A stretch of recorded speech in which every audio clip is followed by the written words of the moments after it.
How old were you at the time? 17. You were 17. Yes. And you were getting ready to go to college? I was in a very tiny little high school in Washington State, Okay. up by Lake Chelan. Right. So I was finishing my senior year there. And so you were coming from where? Roswell, New Mexico, where my grandparents lived. We'd been celebrating their 50th anniversary, Okay. a few months late in October. And so, yeah, we all met in Roswell. I was the only one living in Washington, so I was traveling alone. So I read somewhere, and I was trying to confirm that. Were you late getting to your plane, the connection? My memory says, yeah, I was, and I don't think I was the last one getting on the plane, but boy, did I have to run. Yeah. You did have to run? I did have to run, and I got on, and once I was on the plane, there was no rush, and there wasn't any extra security going. This is 1978. Right. So that's what I recall. I think that's right. Tell me what you remember on the flight. When I was talking to Mr. Lynn, he said everything was good for a long time. Yeah. Until you got outside of Portland, right? Yep. Tell me what you remember at that point. Okay, so what I remember is that there was this jolt and a really loud noise. No explanation, just the noise. And, we all looked around like, what's going on? And somebody got on the intercom, I imagine it was Captain McBroom, saying, we might be having a little trouble with the landing gear. We're going to be up in the air longer than we'd expected. Just take it easy and we're going to fix it. And then, I don't know who it was. It could have been the flight engineer, came back and was with a flashlight looking out the window to see whether I believe what he was looking for, and I've read since then, to see if the landing gear was down and locked, because evidently they painted a certain color that when it's locked you can see, and they just didn't know. So we circled the city for a while, and they gave us free drinks, except I was too honest and said I'm only 17, and they're like, oh, we could have given you something, and I'm like, yeah, I don't want to drink anyway. But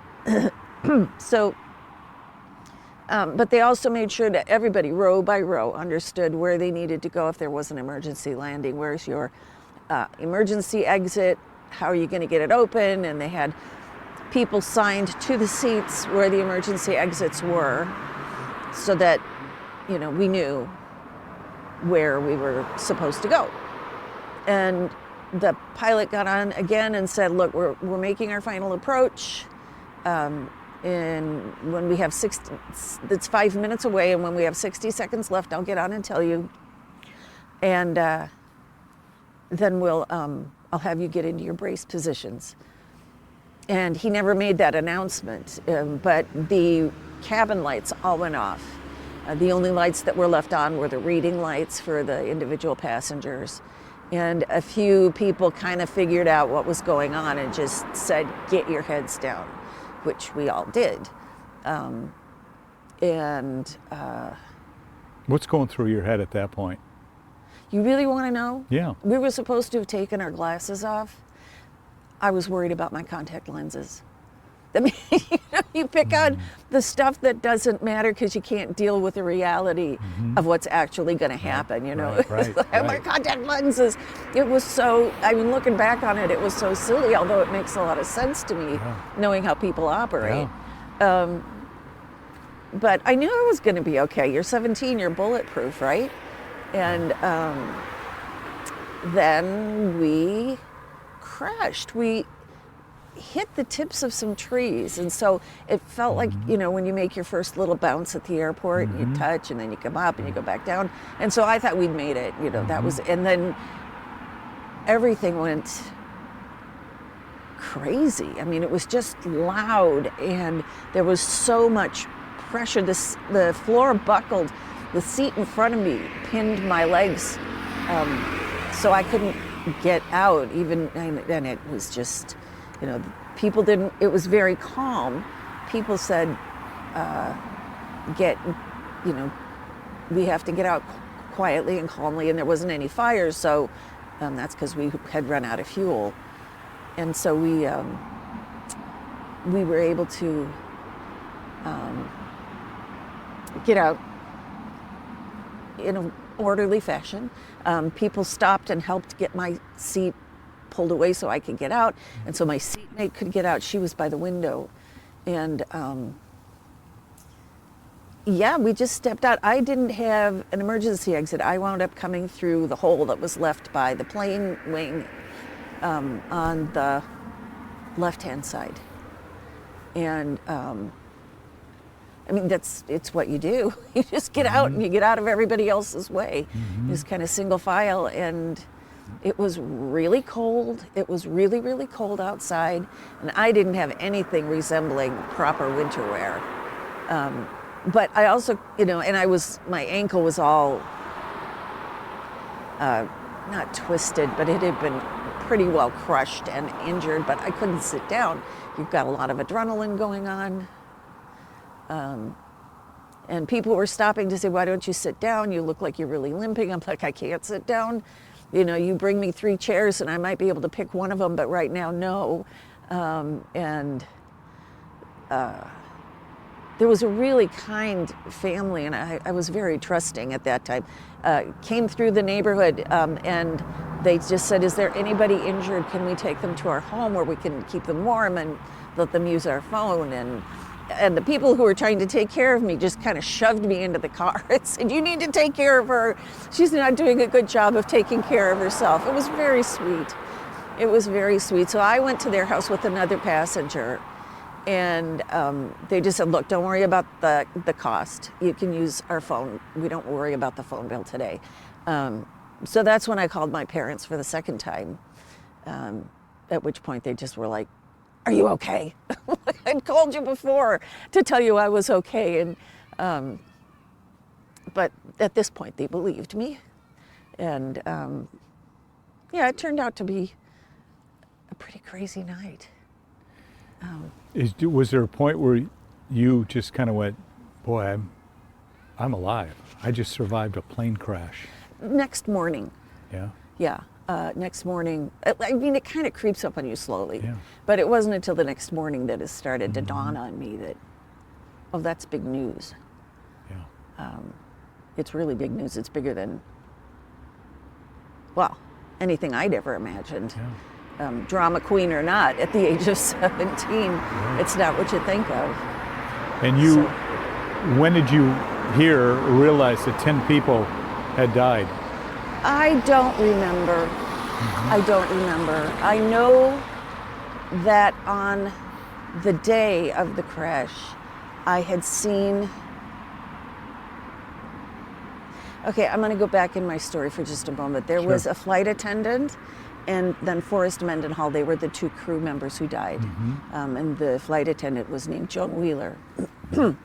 And she was so attentive, and my seatmate, her name was Nancy, was terrified, just terrified. And obviously now I don't blame her, but right. Joan spent extra time with us because she knew I was traveling alone, but also because Nancy was just a wreck. And she finally said, look, if I really thought there was anything,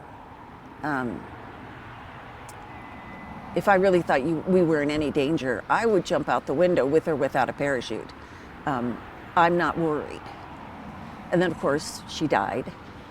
And I remember that I saw her body after the crash. So I knew that there had been some deaths, but I don't remember when I knew how many. I don't.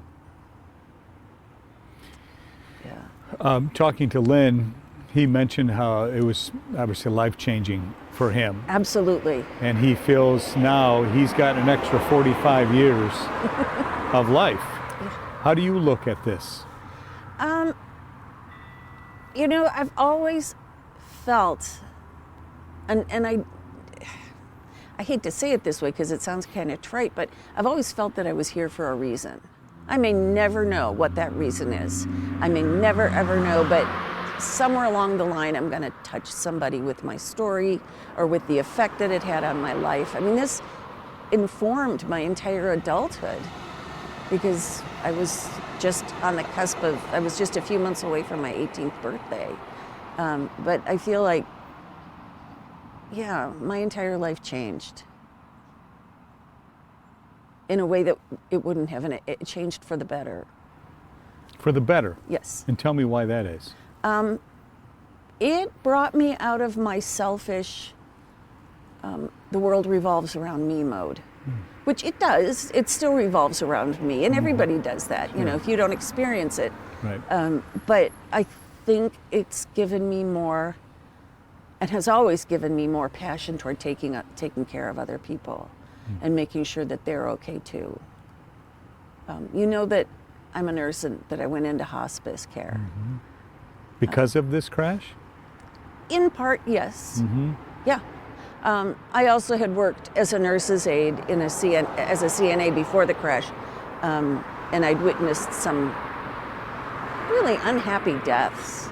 And I wanted to make death better for people, and this really kind of pushed me over the edge and made me decide, sorry, it made me decide that that's where I should be. So I think that the crash made me make some mature decisions. I don't think I would have been that mature otherwise.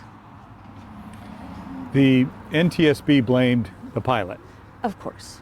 And for running out of fuel. Do you blame the pilot? No, I don't. I mean, first of all, you don't do something like this on purpose. I mean, I came to that conclusion on my own. But Julie Whipple's book, Crash Course, her father had been the lawyer for a 3-year-old whose entire family perished. Right. And the NTSB made their decision pretty rapidly after. I don't think they did even remotely a thorough enough study, but there had been repair tickets submitted to United over and over and over saying there are problems with this, what am I trying to say? Maintenance? Yeah, they need maintenance Yeah. on the landing gear. There's something really wrong, and United just ignored it. And so I blame United, and I put McBroom in a position of having to make some really rotten decisions. And also, I've heard, and this is hearsay, but I've heard that people in the cockpit told him he had a little extra fuel and that he could make another, and at any rate, I don't blame him. I know. Looking back now, is there anything you would have changed that you would have done on that plane or after the plane crashed? I have no idea. I've made some really great friendships over the years. And so I don't think I'd do anything differently. From the crash? Yes. Yeah. I don't know. I don't think I'd do. I think I would have gotten, I don't know what I would have done. Because at the time, I blamed McBroom for a long time. Because that's what the NTSB had told us to do. So it took me many years to get to the point where I realized it really wasn't his fault. And they made some really important decisions about cockpit discussions. And that was as a result of our plane crash. And I think that's really important. And that's not a bad thing to come out of this experience. But you can't blame him for all of it. You just can't. What row were you in at the time? I don't know, but I was sitting over the right wing. Okay. Yeah. And did you, when you put your head down and you guys, because you came right over here. Yeah. This is the way you came. Right. We started landing on that side. Excuse me. We started landing on that side of Burnside, and then here's where we finished. Yeah. Did you keep your head down the whole time, or did you see what was going on? I kept my head down the whole time, and I kept my eyes closed because I had my contacts in. Right. Right. Yeah. How often do you think about this in your head through the years? Well, as each anniversary approaches, I can't help but think about it a lot. important. It's really important. But I've gotten to the point where I can go through the rest of my life without really seeing it. I can meet new people who are interested in Portland, and did you ever know that there was a plane crash? I'm like, yeah. Matter of fact, I did know that. And sometimes I volunteer my information and sometimes I don't. I was talking to Lynn. He said that one of the lessons he learned was that, life is really short. Yes. And that you've got to, don't hold grudges, be close to your loved ones, all this. What do you say is the number one lesson you've learned from this? I would say for myself that it would be, about holding grudges, I just think that's important. But speaking truth, don't say things you think other people want to hear. Tell them what you're thinking. And that'll piss some people off. It'll make them angry. But I'm not going to be anybody other than who I am. I don't know. Does that make sense? That makes sense. Do you fly still? Nope. No, I do not. The last time I flew was in 1985. And every time I got on a plane, and I flew a whole mess of times. My father wanted me to be normal. Well, it took me a long time to realize that this normal woman doesn't need to fly. It kept getting worse and worse, and I made short trips, I made long trips. Fortunately, I was able to get to Europe where I volunteered at a retreat center, and then I was an au pair. And I made lifetime friends. I still am in touch with some people I knew from there. It's great. But yeah, my last flight was in the summer of 1985, and I was a wreck. I was simply miserable, and so were everybody else. So was everybody else sitting around me. Did they know you'd been in a plane crash? Well, they did by the time they sat down, yeah. I was just wailing and gnashing my teeth, and it was just awful. And I got off the plane, and I kissed the ground, and I hugged my mother, and I said, that's it. I'm done. I don't need to do this anymore. And that was in 1985? Yes. Will you ever get on a plane again? I was talking to my daughter about that the other day. If I had a really important reason to, yes. Yes, I would.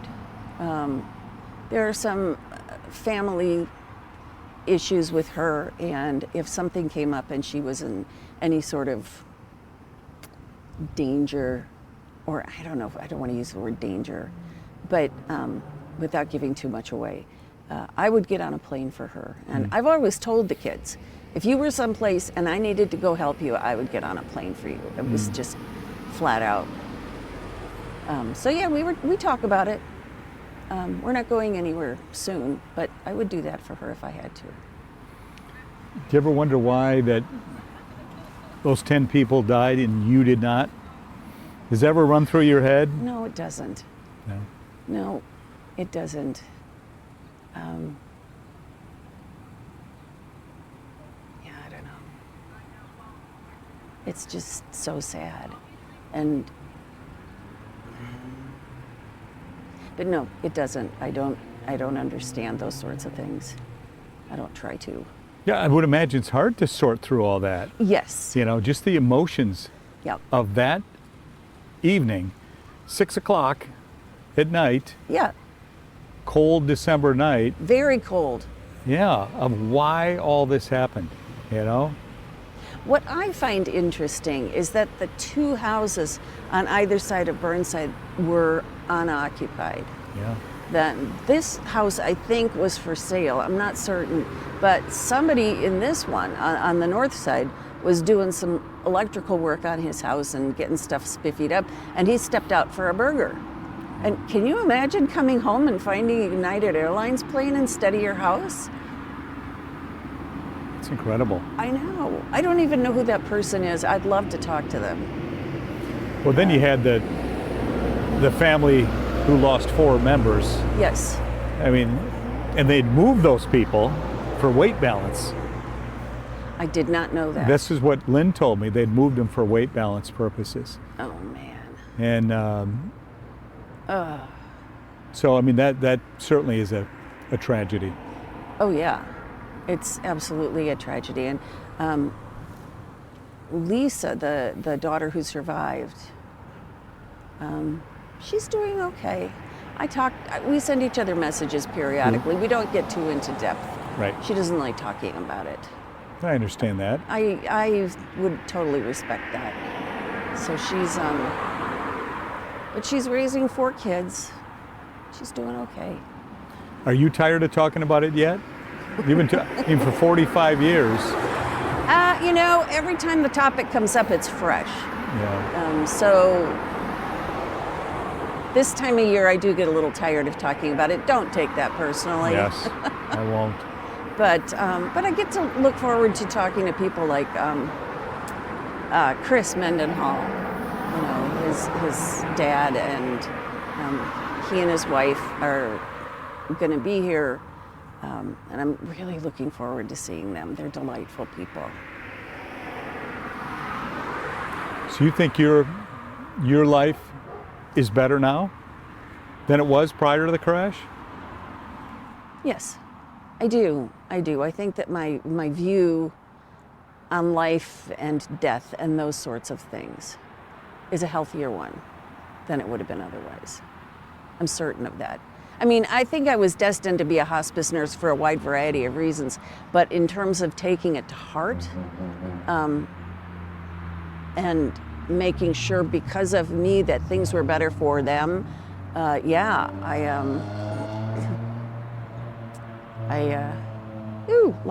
lost that train, but I do think things are better. I do. What would you, I'm sure people, they watch the story and they're just amazed because so many people fly every day. And, you get in, you buckle in and just, hope and pray for the best. You want leg room. You want leg room. And the last thing your worst nightmare, of course, would be a plane crash. Yes. And you survived one. That's pretty amazing. It is. Not many people can say that. No, not many at all. I don't know. I don't know exact numbers, but when you think of how many people get in the air and fly every single day and nothing goes wrong, there aren't very many of us. Yeah. Few and far between. And it's almost one of those things, and Lynn and I were talking about that too, because he said, your mind can go into the whole mystery of life and how all these people came together on that day, on that airplane, for whatever reason, and the fact that so many of you are still connected to this day, what's behind that, I would say it's the need for inclusion. There are so few experiences like that. Mm-hmm. And only the people who have been through something like that can understand it. Mm-hmm. So for me, I really need the company of people who know. It's important. Because they were on that plane with you. That's right. There's a Facebook page for plane crash survivors. Really? It's a private page. You gotta know the secret handshake. Yeah. And so there's a bunch of us who've been on there. There's people who are on private, tiny little planes, and oh my goodness, there's one guy who was on the plane where his Led Zeppelin crashed, and he survived that one. And so, but I don't even know for sure how many people are on. It's a small group. Yeah. Does that ever run through your head, that descent into this area right here? Does that ever run through your head? No. Yeah. I don't think I need to think about that. I think that's a bit much. Yeah. Yeah. That's good. Yeah. I do think about Captain McBroom and having absolutely nothing but the manual gear, and being able to find a darkened area of the city to keep it from, just praying that he was landing on an unoccupied area. And he did. That was a miracle right there. Do you look at it as a miracle that you're still alive? Yeah, I do. But you know, I had open heart surgery on my first birthday. I wasn't supposed to survive that either. Yeah, so I've always known that there was a part of my life that was amazing. Plane crash just, you know, helped pound that little board into place. But yeah, the surgery I had is something that is still, it's something scary for parents, but I'm lucky to be alive. So let me get this straight. You had open heart surgery at the age of 1. Yep. At the age of 17, survived a commercial airliner crash. Yes. And you're still standing. I'm lucky to be here. There are a lot of blessings in this world that I've gotten to experience as a result.